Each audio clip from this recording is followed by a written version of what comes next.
Christian, I don't really know what you're making us do here. But I've missed out on a couple of piano days, so I'm not going to miss this one. And he's just a drum mallet with some felt on him, and I'm going to hit the piano with that. And I'm going to do my recording of the piano, and hopefully I'm going to do it right. Never done this before, so let's see if we can get it right. Make sure all the overtones are...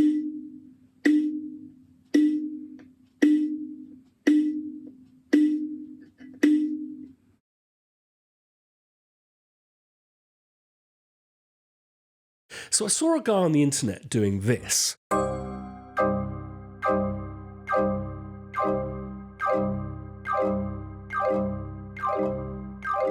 Basically playing a bunch of single notes, but all at slightly different tempos or tempi, speeds.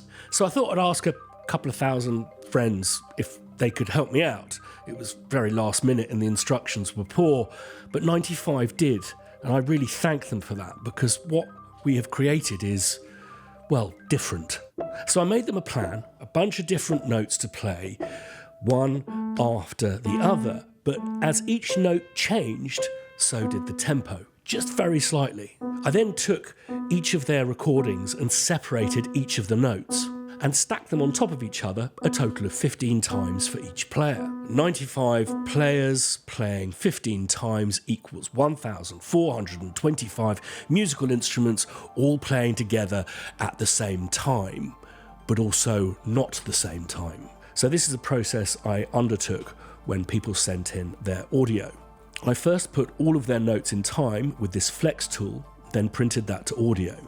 I then separated each note and placed them in a layered stack, looped them, and then turned those loops into new regions so I could crossfade them. Now you'll also notice that there's some automation within those stacks.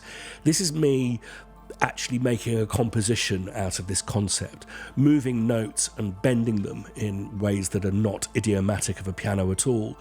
And what's really nice about it is it just pushes the tuning inaccuracies even further, so hopefully we can hear more of those individual players. I then printed each stack at around the 4-minute mark, which is roughly how long I could tolerate listening to this piece of music. So I thought, instead of just having this general balance of making all of the different instruments kind of undulate in and out, so I created a series of sine waves which were all automated differently. These fed into a side chain which controls the behavior of a compressor. So we've got our piano signal going into the compressor, and the compressor is acting according to what the sine wave is doing.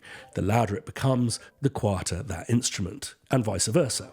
And this is what all that sexy automation looks like together.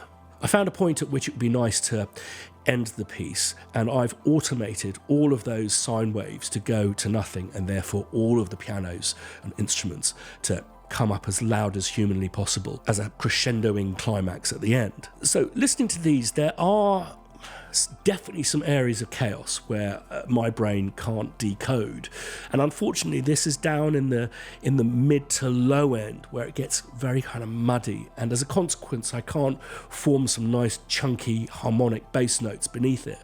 So what I'm going to do as part of the mixing process is go through each stack, and instead of boosting the stuff that I like, turning it up with an EQ, I'm going to reduce the amount I don't like. And the reason for this subtractive EQ is so that we don't end up with a distorted mess at the end of it. And here we are. I do think it's quite a remarkable sounding thing, whether you call it music or not. And I want to investigate this more, but the most remarkable thing for me is that so many of you went to such huge efforts. So thank you so much. And if you'll let me, I'd love to do a few more of these to investigate this idea of chaos versus order.